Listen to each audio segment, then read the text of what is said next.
Welcome, Season Sixers. As always, thank you for being part of our Color of Success podcast family. I'm your favorite host, Dr. Stephanie J. Wong. Keep your eyes peeled for my brand new book coming out. It's called Cancel the Filter, where I share my experiences in the realm of mental health, both professionally and personally. Subscribe to colorsuccesspodcast.com to be on our waiting list. Seats are limited and being filled as we speak. We're also streaming on all your favorite platforms and socials. Whether you're on the go or comfy on the couch, you can tune in at your own comfort. As you know, we love growing discussions with our guests from our AAPI and minority communities. With so many friends and experts from different aspects of life, we love learning their stories and understanding what their success means to them. Let's get into it. Dr. Peter Henry Huang graduated at the age of 17 in 3 years from Princeton University, University Scholar. He earned an applied mathematics PhD from Harvard University. His principal thesis advisor was 1972 economics Nobel laureate Kenneth Joseph Arrow. Peter has a JD with distinction from Stanford, where he was a Stanford Center on Conflict and Negotiation Fellow and a John M. Olin Fellow in Law and Economics. Dr. Wang was a member of the Institute for Advanced Study in Princeton during its Economics and Psychology theme year. He has published almost 70 economics journal articles, book chapters, and law review articles, most recently on topics related to anti-discrimination, emotional intelligence, leadership, mindfulness, stakeholder capitalism, and social justice.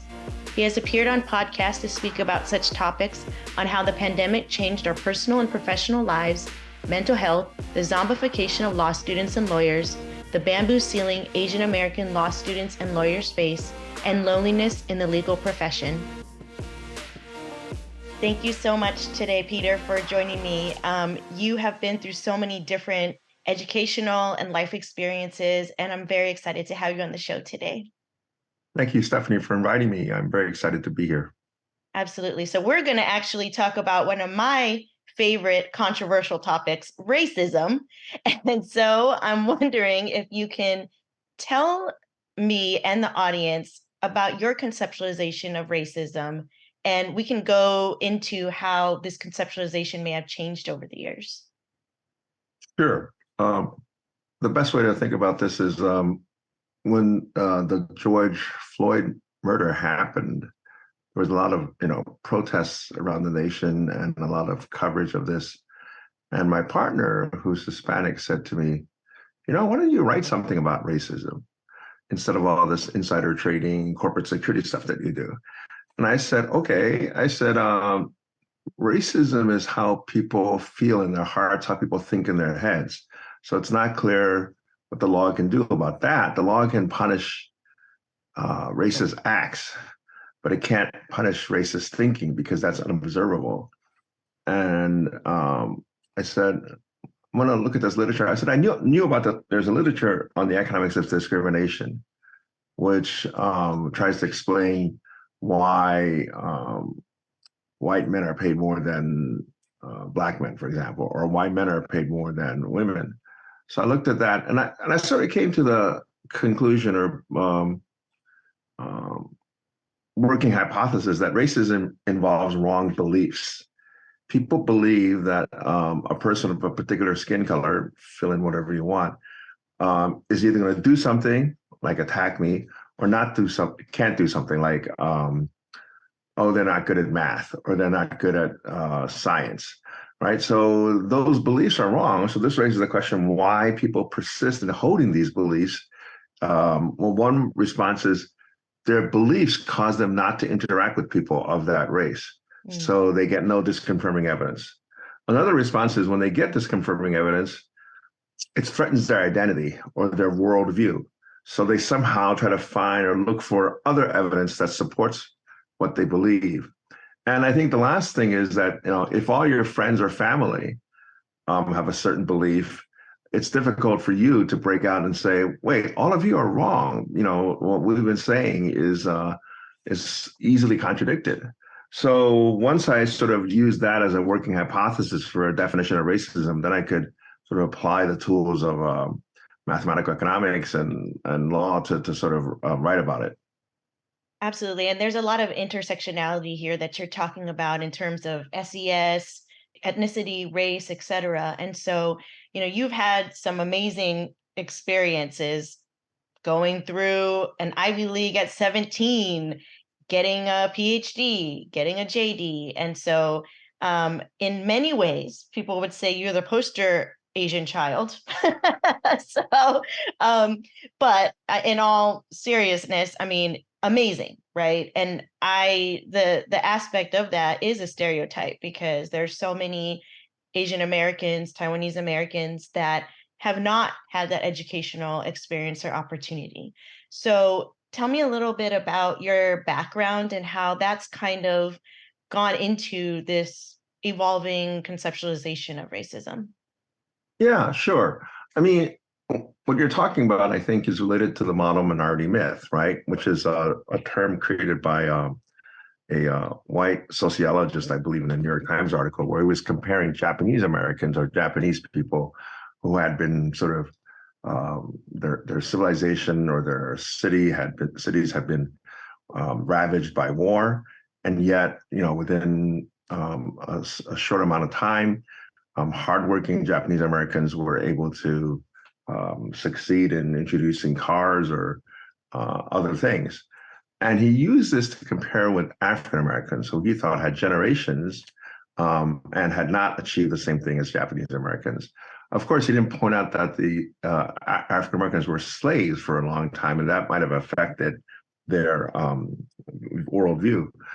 And so the model minority myth sounds like a compliment, but it isn't really, right? So if someone says, "Oh, you got a PhD in applied math, and you graduated from Princeton at 17 when you started at 14," that's because you're Chinese. All Chinese are smart. All Chinese are good at math, right? So it's in a way sort of discounting your accomplishments by saying they're not really yours. They're your races. Or I remember my mother saying to me, "Do you know why you're good at math?" And I said, "Because I study hard." She goes, "No, it's because when I was pregnant with you, I was taking advanced calculus." So it's the same kind of. I'm sure she was saying all the mathematical equations out loud, and that's another research area that might be worthy of study. But right, so that I learned by osmosis, I guess. Yeah. Yeah, but I mean, it is a strange thing, I think, to think about. Racism can come in many different types. I mean, there's been a lot of focus in law about implicit racism. So the idea is that people have these unconscious beliefs of associating, say, white people with good, black people with bad, or old people with slow, young people fast, or things like that.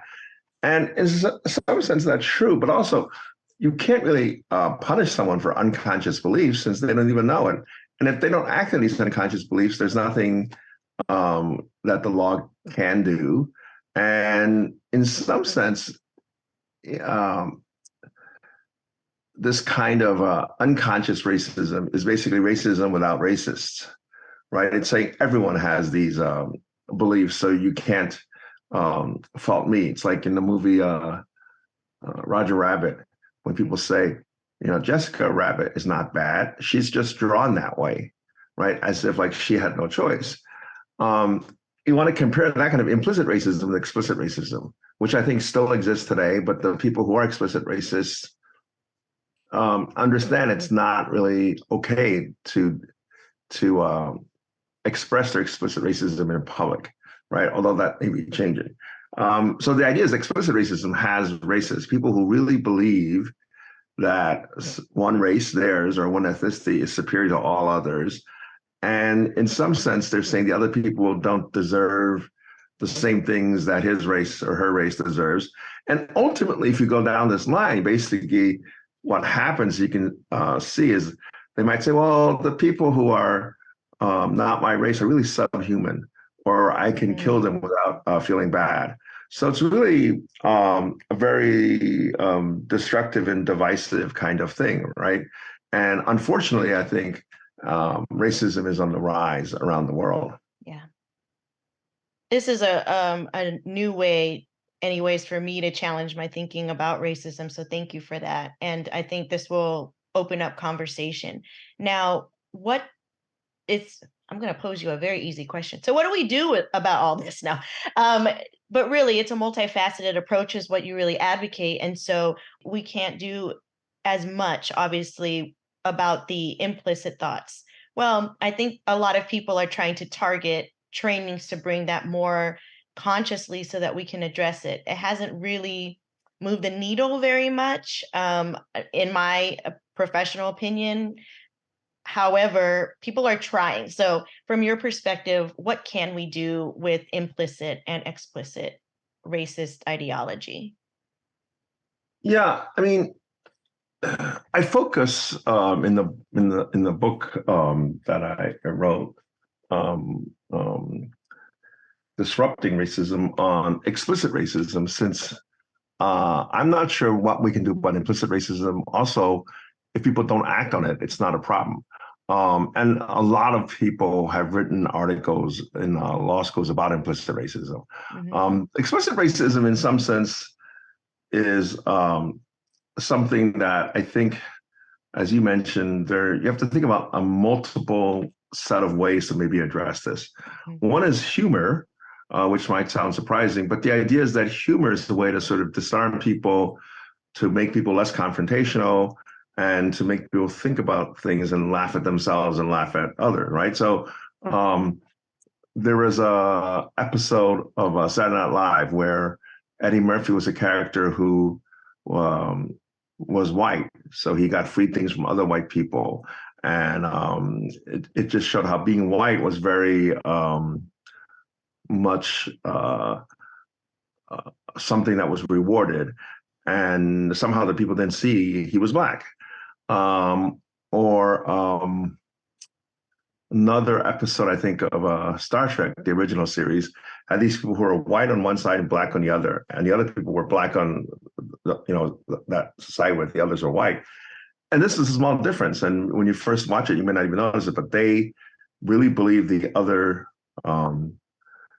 group had to be exterminated, right? So explicit racism, I think, does exist, and part of it is due to fear about the economy, about jobs, fear about sort of people immigrating and changing things. And so there, besides humor, there's another way, which is a lot of racism comes from what one could call the madness of mobs. And you want to transform that into the wisdom of crowds, right? By somehow changing the external environment so people can see that the racist beliefs are actually not supported by evidence. And that's related to, I think, the other three sort of ways to disrupt racism. One is to have positive communication, right? To have people talk about racism in a very non-confrontational way, and a very curious, right, open way, and then hopefully people will come to realize the fact that someone has different pigment in their skin doesn't mean they're that different from me.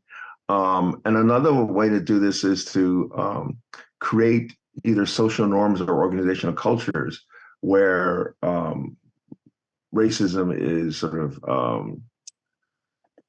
debunked, right? And the last way is to have people interact with other people of different races, but not competing, but in teams, so that someone will come to realize, hey, that person actually can help me. And in some sense, we have to get together, because we face, as this summer, I think, evidence.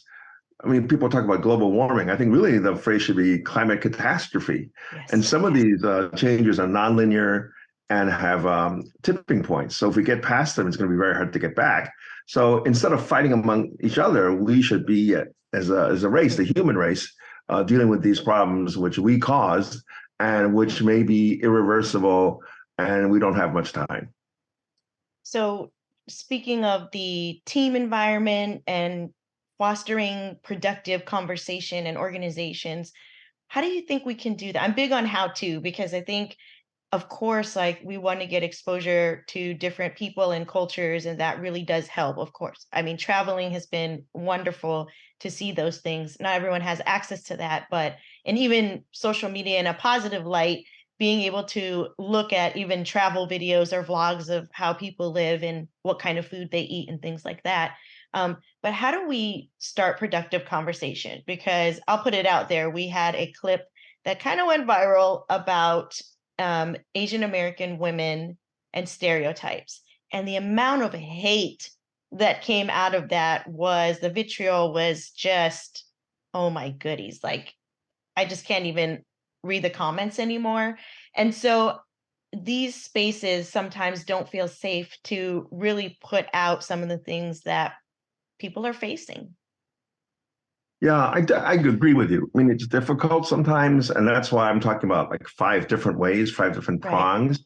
The other thing to think about maybe is if you change the environment, you might make these conversations easier. There's a professor at Harvard Business School, Alison Wood, who's written about, she's actually writing a book, I think, called How to Talk Better, but she calls it How to Talk Good, right? To sort of emphasize that. And her point is, we don't actually, most of us do active listening, right? Whenever people are talking, we're thinking how to respond, especially law students and lawyers. We're taught to basically rebut other people's arguments. So as soon as someone's talking, we're thinking, okay, what can I say to show they're wrong? And instead of listening to people and really listening to what they're saying, and also sometimes what people are saying isn't exactly the point. It's the feelings they have, the way they say it. So if we were trained to be more emotionally intelligent, that would help, I think, in having conversations that are actually productive instead of shouting matches, which are not productive. Absolutely. And active listening, for those that haven't heard the term before, is really being able to not only hear the actual words, but really understand the intent and concerns. And so what you're talking about is people tend to be very reactive and think two steps ahead and not even listen to what the person is really saying or the underlying meaning. And so that creates a lot of things. Also, some things are just, what do you do? For instance, here's one of the comments. Go back to China. One, the guest that was on there is from Cebu and she lives in Toronto. For me, I've never been to China, born and raised in the Bay Area, and so that is a comment that's completely ridiculous, of course, and we didn't respond to that. But those are some of the things that kind of come out of these discussions. Yeah, I mean, I agree that conversations like these can be very difficult. And I forget actually the name of the book, Difficult Conversations by a couple of professors, I think, at a business school, and I think again at Harvard, about how to have difficult conversations and how to sort of um, bring down the temperature in a room. And this technique, I mean, it's important to, I think, learn this because it can help you with your coworkers, with your spouse, with your kids, and in these kinds of situations where people have strongly held beliefs that are just not true. But you don't want to say, well, you're wrong, or you're dumb, or you're some sort of negative term. You want to sort of say, well, okay, you think I'm not a good leader, because I think that's one stereotype about Chinese people. They're good worker bees, but not good leaders. So you should say, well, why don't you give me a trial, time to do something, and we'll see, right? We'll see what the evidence says instead of these prior beliefs. I mean, you're right. There are people who I think you cannot reach by talking to them because they're not interested in talking to you. Um, and so for those people, it's a waste of time to talk. It's not clear to me how to change their beliefs, but if you can get enough people to change their beliefs, then there's a sort of tipping point. Maybe they'll say, wait, I'm on the wrong side now. Everyone sees how the color of someone's skin is really not relevant. Yeah. And, a shout out to my late colleague, Deb, but Deb always used to say, just put it in your consideration zone. We're not asking you to fully change your beliefs, but just kind of listen. And even if you don't agree, just sit there and nod just for a second so that you can process it. And I think that's the folks that we're talking about here. Are they willing to put something in their consideration zone and move forward with the conversation versus shutting it down immediately? And same goes for a lot of people that are initiating the conversation. Are they able to actually active listen and hear someone's differing opinion and not shut down as well? So we're really talking about two-way conversation, not just, someone telling. So, the idea that racism exists, because even that is, even in 2023, controversial. How do you kind of address in your book and in these different talks that you've done that, it's still very alive? And if we don't kind of work together to solve it, what do you feel are the consequences moving forward? Oh, I think if racism persists, we as a species are in trouble because if we don't work together, I don't think we necessarily will survive climate change, or what I like better is global climate catastrophe, right? And what this is related to one of the ideas: why do we want diversity? And one reason is diversity of viewpoints, diversity of historical backgrounds, diversity of life experiences. Diversity actually helps a team make better decisions. Yes.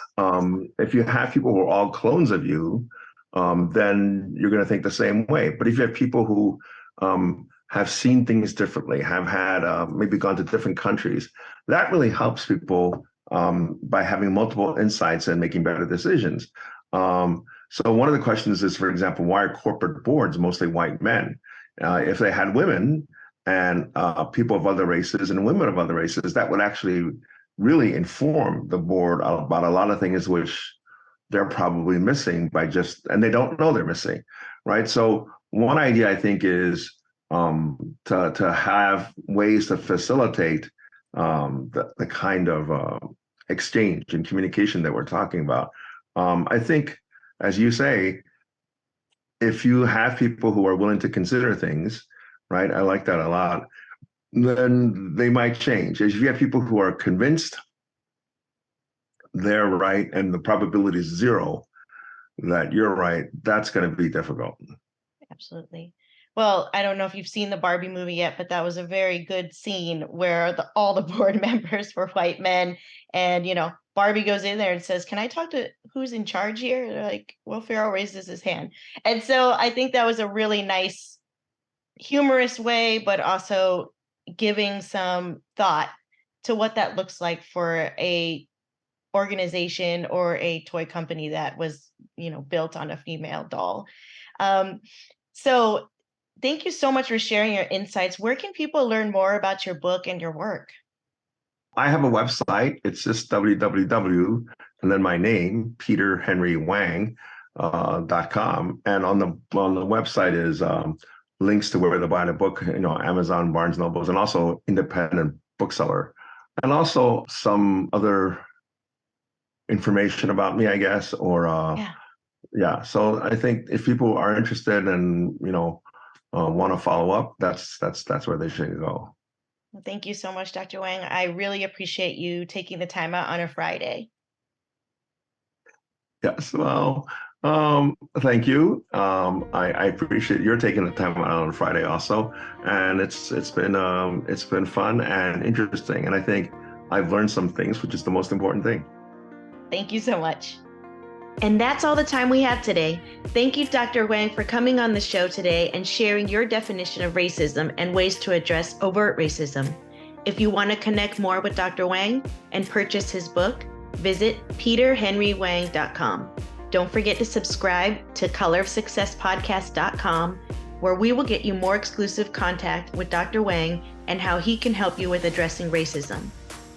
Also, remember to book your seats for my brand new book coming out, Cancel the Filter, where I will be revealing to you all of the unspoken realities of how I've learned to navigate the challenges of my own mental health as a working mother, psychologist, and podcaster. All behind the scenes, all unfiltered. The first 50 reservations will receive a signed copy and an invitation to exclusive launch events.